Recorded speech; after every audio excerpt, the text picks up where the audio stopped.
Welcome into the Plains Truth here with Coach Vontrell King-Williams. Yeah. First, for you, what's this opportunity like for you? I mean, it's kind of been a fast track for you since your playing days to jump in and be a position coach now in the Southeastern Conference. It's nothing like you would have imagined, but then it's everything you ever dreamed of. This is, playing. I was on the Group of 5 level playing football. I started off at the Big Ten level, but finished off at the Group of 5 level, and getting a chance to come to a place like Auburn, a blue blood, in college football and in the SEC, and become a position coach, it's a dream come true. I know for you, you've been with Freeze at Liberty, and so you have that connection. How important has that been that he knows you, but you also know and understand what he expects out of guys? Yeah, well, I mean, I think it's everything. Freeze is big about the people that he brings into the building, and everyone speaking the same language. And I think that's what gave him the comfortability to give me this opportunity. He's been with me, he's seen me work from my grad assistant days. And so, going off to go be a position coach, Eastern Michigan, and, had a very successful season then.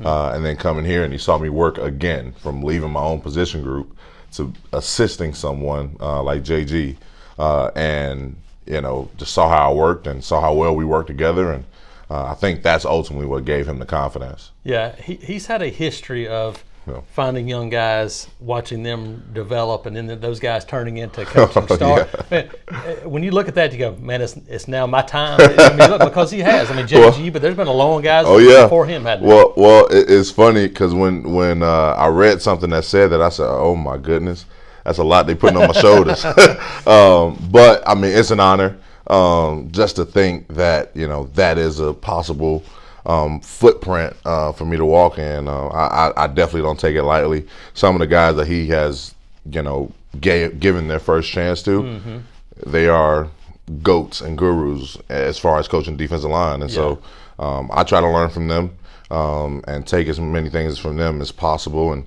ultimately just being myself and being a good dude. Yeah. For you, what is? I mean, obviously you said blue blood Auburn. What's your impression of Auburn a year and a few months later since you've been here? This place loves their football. This place loves Auburn. In general. The football games were the first piece that I saw. Really, the first thing that I saw was the Tiger Walk. And all the people there, where when you look down the street, you cannot see one blade of grass. You can't see one piece of pavement. You can't see anything. And so that taught me everything that I need to know about how this place loves Auburn. And then I go to a basketball game, and I realize that they're literally just putting a football stadium inside, and the people are still crazy. The energy is still there, and Auburn just loves the sports. They love Auburn. The people around at Auburn is amazing. You go to the grocery store, you're wearing Auburn stuff, and people saying War Eagle, and it took me a minute to get that. But this place is awesome. How much different is the feeling? Hugh Freeze talked about it. We talked to players. How much different is the feeling in the building heading into year 2?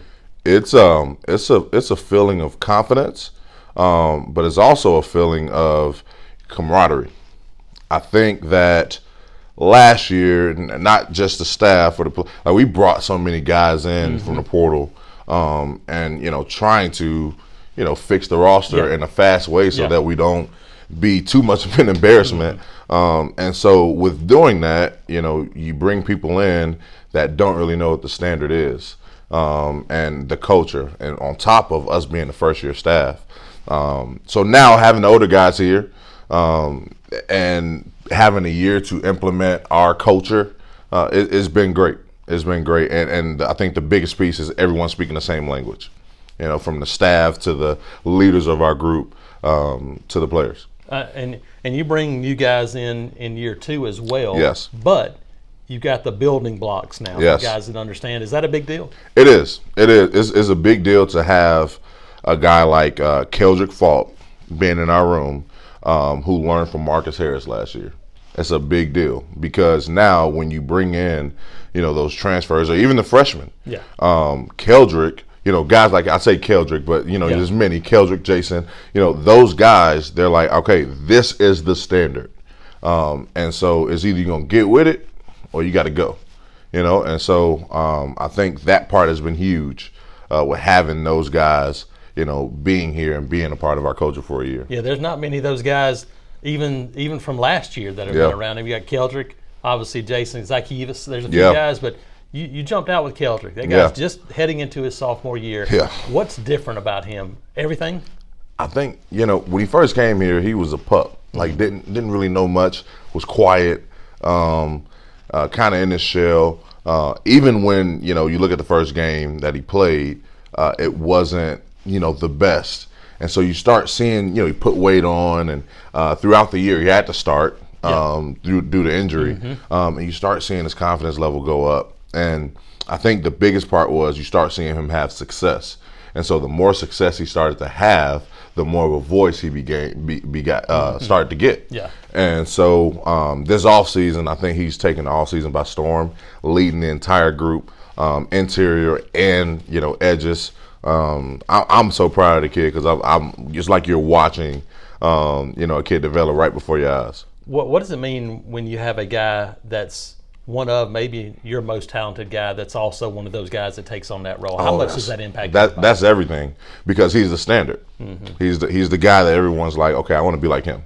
And so I think that's huge. When you're one of your best players in the room is the guy speaking the same language from the staff and everything else.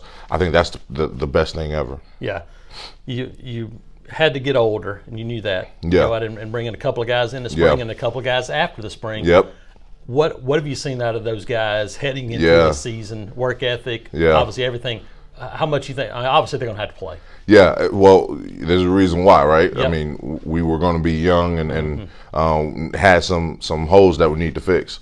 And so the guys that we brought in the spring, I think they all were hits. The two that are still unknown is Philip Bleedy and Isaiah Ricks. I just haven't seen them on the field with us. Yeah. But they have video evidence playing, Philip Bleedy playing in the Big Ten, against Ohio State and Michigan. For Isaiah Ricks playing in this conference. Yes. So there's video evidence of them, being able to do this and do it at a high level. Gage Keys is one that I got to see personally this spring, and his playmaking ability was huge. Yep. And then Trill Carter, just him being a savvy player. You playing that many years in college football, you learn a bunch of tricks and trade. And so just making sure I'm taking care of those guys. But I feel good about what we brought in, specifically transfer portal-wise. And then, just not even transfer portal-wise, you talk about young guys. Yes. I think Malik Blockner has a high ceiling. I think he's going to be a really, really good player here at Auburn for a long time to come.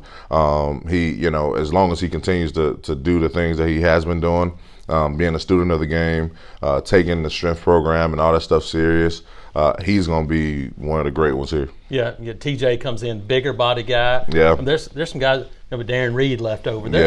There are some guys that provide opportunities for a lot of depth this season. For sure. Well, I feel great about that because when you look at what we had last year, there were times where, we were seriously only 2 deep. Yeah. And we were one injury away from, it getting real scary. And so, it was, it feels good to be able. Yeah. Like I feel like we could play 3 deep, potentially 4 deep. Yeah. And so now we just got to find who is going to be that guy. The dog. You know what I'm saying? Like who's going to be that guy? Yes. And I don't mean to bring up Marcus Harris, but who's going to be that Correct. guy when you need a play that's going to go get it done? And so we're going to find out in fall camp. Yeah.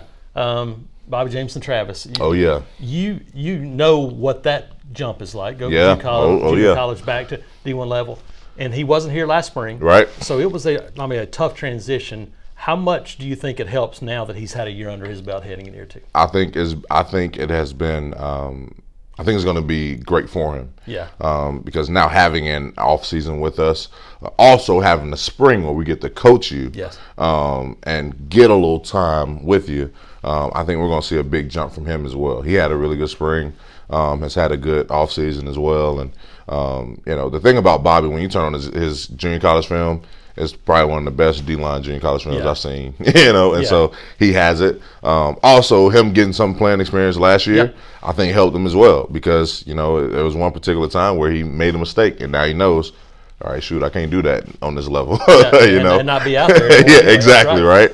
So I think it's going to be a big jump for him too. Yeah, obviously, Amaris Williams comes in too, and freakish athlete. Yeah. But getting him in the spring, that's a guy that gives you some Keldrick Faulk vibes, but in a little different way, isn't it? Yeah. I mean, that kid played running back.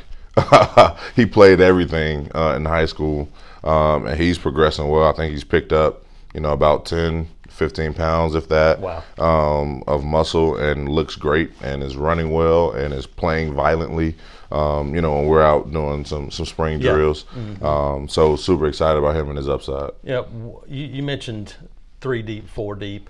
As a guy that played defensive line, the importance of being able to rotate guys. How much of a focus is that heading into the season? Well, it's huge. It's everything because, so yes, I played defensive line, but I didn't play on this level. Yeah. This level is different. Yeah. And, when you're getting ready to line up versus the Georgias and the Alabamas, you're going to need some fresh guys to go in there and go get those dudes. And so I think that's going to be huge for us. We're going to rotate. We're going to rotate a lot. But like I told the guys, I said, hey, look, like I just told them today, there's jobs open. Yeah. And it's a rep chart, not a depth chart. And so just because that's awesome. No, I mean just because you may have started this game, if the guy that was behind you is hot, that sucker gonna roll. And so I it's think not quarterback. Oh, come on. This is one where you're going to play guys, but you earn it each week because it's not a here's our quarterback. Oh yeah, it's very different. Oh yeah, it's completely different. So I love that too because it still brings the competition in the room among the older guys that we have and the younger guys, knowing that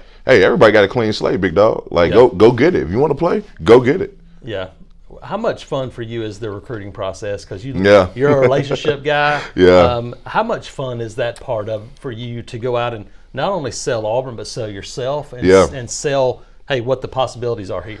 It's fun. It's amazing. The part that now, so being on this level, everyone is the relational piece. I have that because I'm just who I am. I'm a relational person. The funny part now is people using my age against me or things like that, and I say, hey, dude, if this dude been coaching for 20, 30 years in this league, he better have put some first rounders up. Yeah. You know what I'm saying? Yeah. And so it's been fun though. I love it. I love the competition piece of it. But the most important part, I just like building relationships with these families because at the end of the day, you never know what may happen. I mean, Josh Aldridge recruited me when he was at West Georgia, and I was done at UTSA and had a Division II year left. Yeah. And if I was a butthole to Josh Aldridge, I probably wouldn't have had this opportunity. Yeah. And so, just the relationship part of meeting people and recruiting and stuff like that, I think is phenomenal. Yeah. For you, I mean, when you think back to, because people might not know your whole story, we won't go into a lot of it, but when you think back to 14, 15-year-old you, is it still amazing to think that you're sitting in this chair? It's, I would take divine intervention. I would take it back to 6 years ago. I mean, I literally told, I forgot who I was talking to, but I told them if someone would have told me when I jumped into college coaching football as a volunteer assistant at Eastern Michigan, living in a terrible apartment, and with my little brother living with me, that I was going to be the defensive line coach in the SEC 6 years later, I probably would have slapped him. I probably would have said, get out my house. You know what I'm saying? Something's wrong. Like something wrong with you. But it is, I don't take this opportunity lightly or for granted. And, for me, for the Auburn people, for Coach Freeze, for Coach Durkin, Coach Aldridge, JG, those people that gave me this opportunity, I'm going to do everything in my power to make sure, right, that they be like, we did the right thing. To me, just looking at it, and we get a chance to be around you guys a lot, so I kind of, but when I think about you and Aldridge, younger guys, and I think about bringing Charles Kelly in, you got Crime, and then you got Durkin. It seems like a really good mix of experience, youth, energy, all those things that all come together on that defensive side of the ball. It's awesome. Specifically for me now, I'm selfishly speaking, it is phenomenal. I love having Coach Kelly, Coach Durkin, Coach Crime, like those older guys that have been in this game. I love like being in the room with them because I'm sitting there, like I could talk D-line play and stuff like that, but I'm just sitting there like, just in amazement of all the knowledge that they have. And even in recruiting, just talking to them about, how recruiting is and getting tips from them in certain things. I mean, I am soaking this thing up. I'm learning so much, and it's truly a blessing for me to be sitting in that room with those guys. Yeah, we talked to players about Durkin and about kind of this scheme from a defensive line standpoint. In the end, it's still about making plays. Is it a whole lot different for you guys up front in year two? It's a little bit different. Yeah. I think our guys last year we had a lot of things that we had to think about up front. If they do this, we're gonna do this. Those type of things. Simplicity more. It's a lot simple, and so a lot more simple. Yeah. This year for our guys to be able to go out there and to play, which is why I think some of those young guys are gonna be able to get it quicker and be able to help us actually this year early. I got you. What's the message for the Auburn fans about what are they going to see out of this Auburn defensive line this year? Well, I hope when you turn the tape on and you watch us, you see guys playing with extreme discipline, phenomenal attitude, the utmost work ethic, and just gritty football players out there. Dog team is who we are. That's who we. Those are our 4 core qualities. And so I hope you guys see guys that play with their hairs on fire and love to play for each other. One of the best guys around right here, Vontrell King-Williams, joining us. Thank you.